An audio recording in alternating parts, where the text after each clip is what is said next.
sus opiniones sobre el desarrollo de esta cumbre Copenhague que acaba de terminar prácticamente. ¿Ha sido un acuerdo raquítico, como dice el diario País? ¿Ha sido un acuerdo que no ha servido para mucho? ¿O, como dice el presidente Obama, se ha prestado muy optimista y no sé por qué, pero... Sí, bueno, el presidente Obama plantea que se ha logrado un acuerdo significativo. La verdad es que uno podría mirarlo de distintas maneras. Hay que recordar que Copenhague, lo que ha habido en Copenhague es una conferencia de las partes que se celebra anualmente.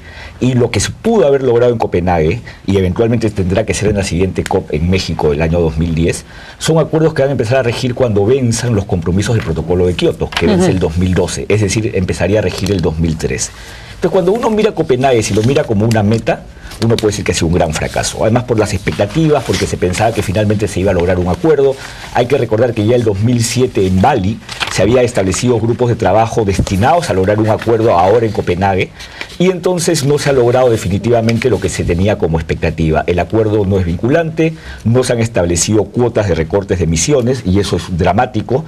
Se ha señalado que al 1 de febrero del 2010 los países van a establecer cuáles son estas cuotas, y luego voy a querer explicarle a los televidentes qué es lo que implica esto del año base 1990 o año base 2005. Y hay una serie de vacíos en este acuerdo que en realidad además es más que todo un acuerdo político y no un acuerdo en forma de tratado. ¿Es un acuerdo pisahuevos o no? ¿Es un acuerdo sin pena ni gloria, señora Morales?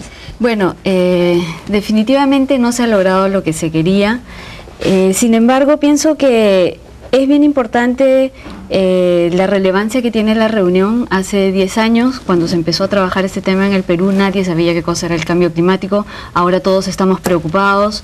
El mundo en general ha avanzado sobre este tema, ¿no? Exactamente. Y por otro lado, es bien importante también el convencimiento de que los flujos de financiamiento que van a tener que existir no solamente para temas de mitigación, sino también para temas de adaptación, van a ser muy grandes, y que los países en desarrollo, que son los que no han contribuido en principio con el problema del cambio climático, van a ser los principales beneficiarios. Entonces también aquí hay un tema de negociación de quiénes van a ser los principales beneficiarios, qué países en desarrollo, los más grandes, China, India, Brasil, México, qué va a pasar con los otros países más pequeños. Ese tema es bien importante. Y es un tema sobre el que se ha venido trabajando. De hecho, en el Perú tuvimos una reunión en septiembre con los ministros de Economía y de Medio Ambiente sobre ese tema, ¿no? Me parece que levantar este tema como se está levantando hoy es bien importante, ¿no? Ahora, finalmente, las cosas concretas no se han podido discutir. Es imposible discutirlo porque hay intereses económicos muy fuertes. Es imposible que China diga hoy le permita que entren a su país y se verifiquen las emisiones, porque Estados Unidos dice, bueno, yo dejo que me verifiquen las emisiones si es que a China también lo acepta. Yo doy un fondo millonario y con eso poco lavo mis culpas. Pero ¿se puede realmente...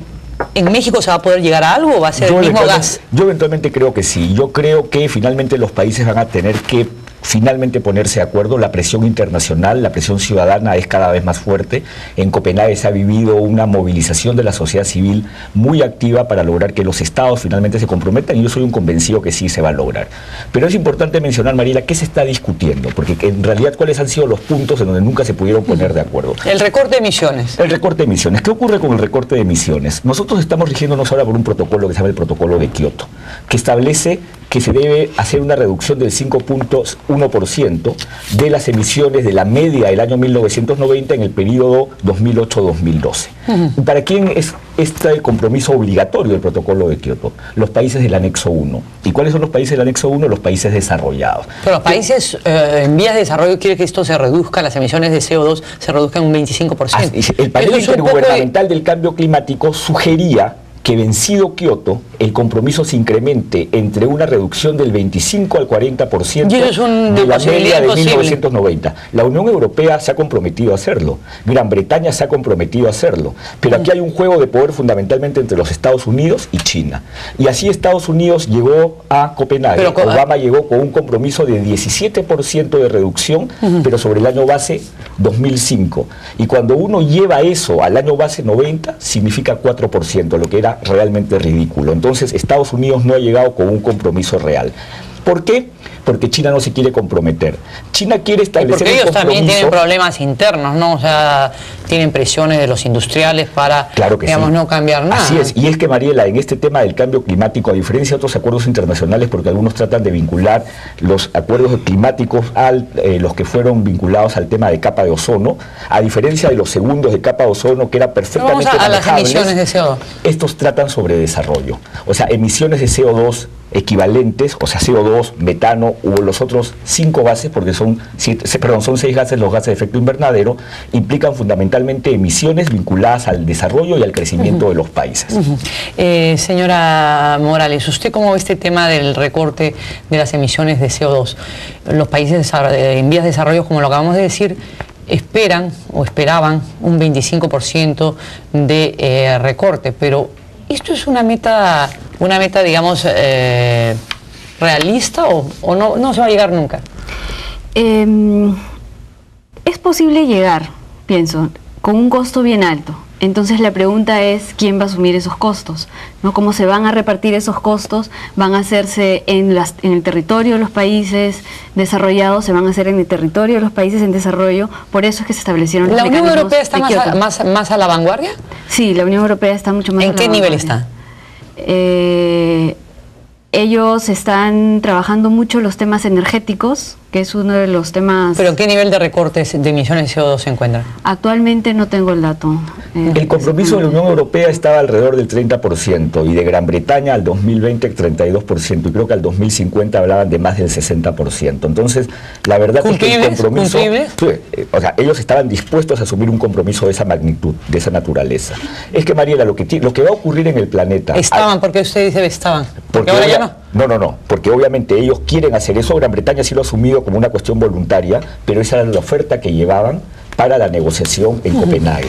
Pero no se ha logrado un acuerdo, no se han establecido ninguna meta de reducción, se ha establecido el plazo del 1 de febrero del 2010 para que recién los países vayan indicando cuál es el compromiso que va a asumir cada uno.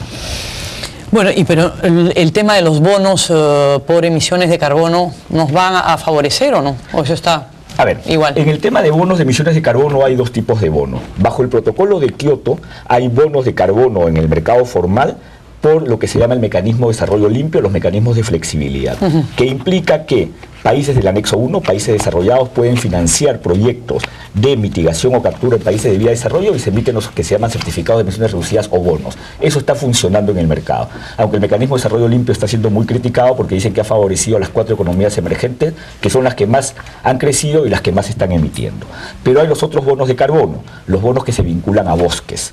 Entonces, se esperaba en Copenhague un acuerdo vinculante y claro sobre lo que se llaman los proyectos RED.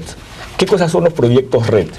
El panel de cambio climático y el mundo ha tomado conciencia que los bosques cumplen un rol central en lo que es captura de gases de efecto invernadero. Y en consecuencia lo que se establecía es un mecanismo de compensación. ¿Y esto se ha reforzado en Copenhague? No, se ha establecido una declaración en lo que ha trascendido del acuerdo de Copenhague, que se reconoce a RED como un mecanismo necesario, pero no se ha establecido compromisos claros, compromisos vinculantes. O sea, en realidad, Mariela, lo que hay que tener en claro es que el acuerdo de Copenhague no es un acuerdo vinculante. O sea, que todo se va a México. Todo se va a México. Y creo que nos da el tiempo suficiente para prepararnos, porque también hay que tener en cuenta que América Latina no ha estado suficientemente preparada.